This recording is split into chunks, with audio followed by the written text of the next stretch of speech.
Hey guys, this is Mr. Grice for Algebra Unit 8.4, 8.5 Review. Hey, remember to show all your work. All right, let's take a look at the directions. It says to solve each quadratic equation using appropriate method and round the decimals to the nearest hundredth. Okay, so let's go ahead and look at problem number 1. So the first thing I'm going to do is draw the line down and take a look at the two sides. Now, before I figure out if I need to factor, take out the GCF, or solve using SADMAP, I need to get everything to one side. Okay, so I'm going to look at my two quadratic terms. And which one is smaller? Yeah, the x squared is smaller, so that's going to be the one that I move. So I'm going to subtract x squared to both sides. And then we get x squared plus 9x minus 8 equals negative 8. Now it doesn't equal 0 yet, and that's what we want, so I'm going to move the 8 over to the other side. Negative 8 plus 8, well, those cancel out over here too, and then we're left with x squared plus 9x equaling 0. So how are we going to solve this one? Well, the first thing we're always supposed to do is check for a GCF. So both of those terms have an x in it, so I can take out the x. The GCF comes out front, and we're left with x plus 9 equaling, oh great, hold on just a second. Okay, so we're left with x and our GCF, and then parentheses x plus 9 equals 0. So now everything with a variable we set equal to 0. Well, we set the x equal to 0. Sweet! I've got one of my answers. And now we have x plus 9 equals 0. And then all we want to do is solve for x. And we say that x equals negative 9. So I've got our two answers of 0 and negative 9. The only thing we have to do is put them in order. So x equals negative 9, comma, 0. All right, let's look at number 2. All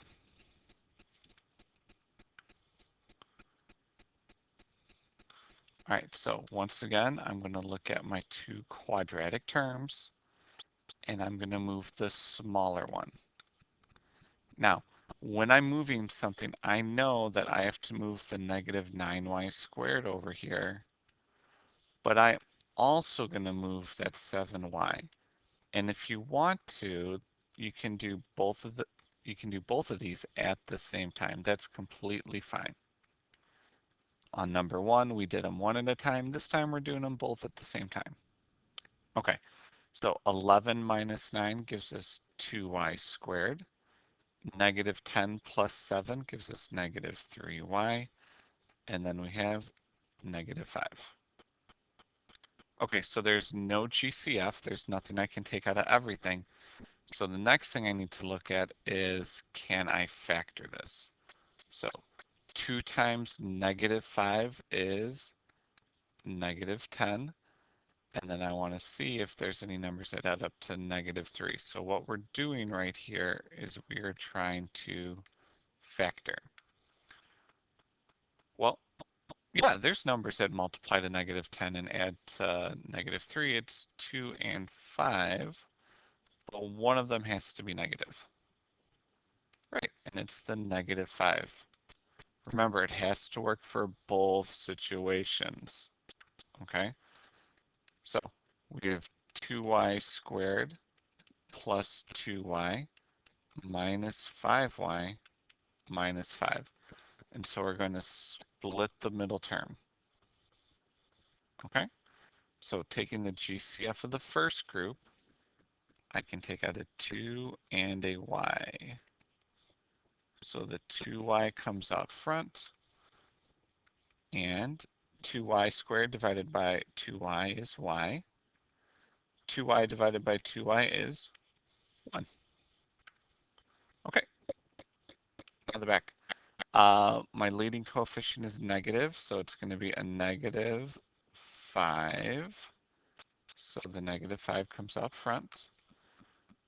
And negative 5y divided by negative 5y is y. Negative 5 divided by negative 5 is positive 1. And I know that I did this correctly because those match. Now, don't just be like, woohoo, I got y plus 1, and then I've got my other binomial of 2y minus 5, and yay, I'm all done. No, you're not. Remember that this is equal to 0. We are solving here, okay? So everything with a variable, I'm going to set equal to 0. Y plus 1 equals 0. And 2y minus 5 equals to 0. So what we're going to do is we're going to pause the video right now, and you're going to solve those two on your own. Okay? Good luck.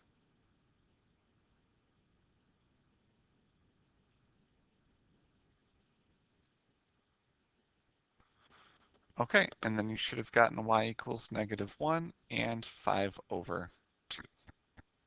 Now, some of you do know how to do that work in your head, which is fine. You do not have to show your work. Just hopefully you'll get the right answers. Okay, number 3. Now, number 3, I know how to solve this one right away. You know why? Because it's in vertex form. And if it's in vertex form, that's where we're going to use the inverse operations. Okay? So inverse operations, I get rid of addition or subtraction first. So I'm going to get rid of the positive 1 by subtracting. And I get negative 3 y plus 7 squared equals negative 27 minus 1 is negative 27. Okay? All right, the next step is to get rid of that negative 3. Right now it's multiplying. The opposite of multiplication is division. So I'm going to divide both sides by negative 3. And I have y plus 7 squared equaling 9. Remember, negative divided by negative is a positive. Okay, now we have the square root to get rid of this, or I have an exponent of 2. I just told you the answer. We need to square root both sides. And remember, this is where we get the plus or minus. It changes to a plus or minus 3 because we don't know if it's going to be a positive 9 or a positive 3 or a negative 3 that satisfies that. So we have to do plus or minus 3. And now we're going to subtract 7 to both sides. And this is where we get our two problems from. Okay? When we're trying to solve for w, w either equals negative 3 minus 7, or it could be a positive 3 minus 7. And that's where a lot of us were messing up on our quiz at that point right there. Okay, so negative 3 minus 7, we get w equals negative 10. And then 3 minus 7, we get w equals negative 4. So here are two possible answers. And so we just go back up here, write them in order. W equals negative 10 and negative 4. Okay, number 4. So remember, the first thing that we're supposed to check for number 4 is their GCF. So is there GCF? Nope. So there's no GCF. The next thing I'm supposed to see if I can factor it. So I'm looking for numbers that multiply to get to negative 4 and add to get to a positive 8. Well, the factors of 4 are 1 and 4 and 2 and 2. And no, so there's no number there. So there is, we can't factor.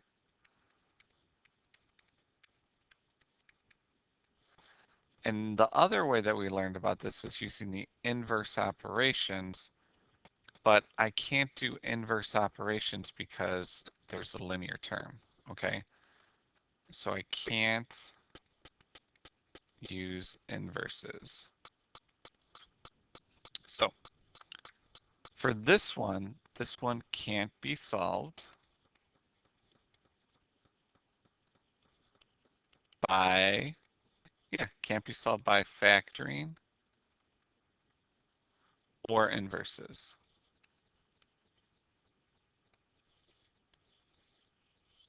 Now, can it be solved? Yes, it can be solved. You're going to learn how to do that very, very soon. It's just we can't do it yet. Okay? So we write can't be solved by factoring or inverses. Okay. Now let's look at the back, number 5. So let's go ahead and read it. Romero was sleeping on a hammock at a beach in Puerto Vallarta, Mexico, but he accidentally fell off.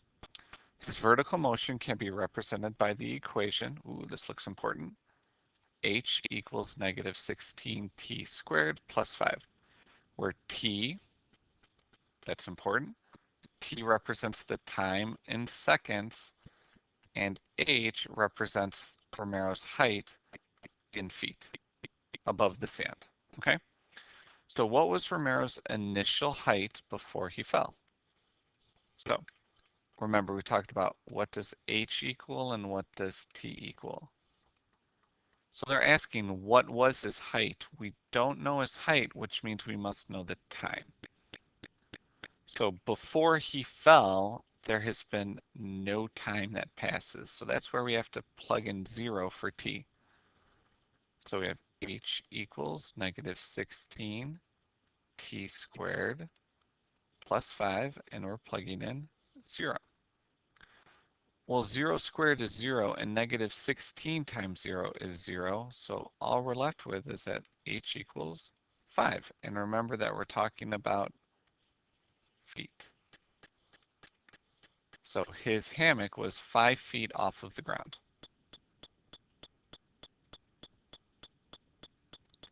How far above the ground will Romero be after 0.5 seconds? So once again, how far above, that's the height. We don't know what the height is, but then they just say, hey, you know the time. The time is 0.5 seconds. So this time, when we plug in, we're going to be plugging in 0.5 for t.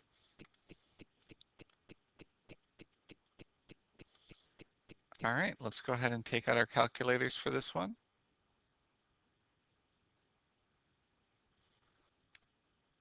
So we have negative 16 times 0.5 squared plus 5. And when we plug all that in, we get 1. So the height would be 1 feet. So h equals 1 feet.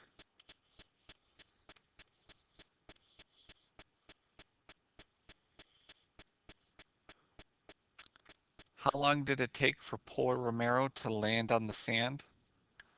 Well, if he lands on the sand, that's the ground, right? So we know that the height is 0, and we're trying to find out what the time is. So for this one, we know that the height is 0, and that equals negative 16t squared plus 5. Okay, so this one we can solve using inverses. We can use SADMAP because there's no linear term, okay? So we're going to solve using SADMAP, but I need a positive quadratic term, so I'm going to add my 16t squared to the other side, and we get 16t squared equals 5. And now to get rid of the 16, we're going to divide both sides by 16. Now you can keep it as a fraction right now, or you can write it as a decimal. Doesn't matter which one you choose to do. I'm going to do decimal right now. So 3125, just because it's not that hard to write. And now we need to take the square root of both sides. So when we take the square root, remember that we get a positive answer and we get a negative answer. So I believe it was 0.56 if I'm not mistaken. And can I have a negative time? No. So the only thing that I'm going to change about this is that we rounded that number. So I'm going to use my squigglies because it's approximately 0.5 or 0.56. That's right, seconds. Okay, last one. How long did it take for Romero to be 4 feet off of the sand? Okay, so for this one, we know that our height, they just told us our height is 4 feet, and they want to know what is the time. So we would say that 4 equals negative 16t squared plus 5. And now if I'm going to solve this, the first thing I want to do is I want it to equal 0 to see what we get. And we get 0 equals negative 16t squared plus 1. Okay. And now once again, I'm going to solve this using inverses because there's no linear term. I'm going to do the same exact things as we did on the other problem. So I'm going to add that 16t squared to the other side. And let's see if you guys can solve it from here. So I'm going to pause the video and good luck.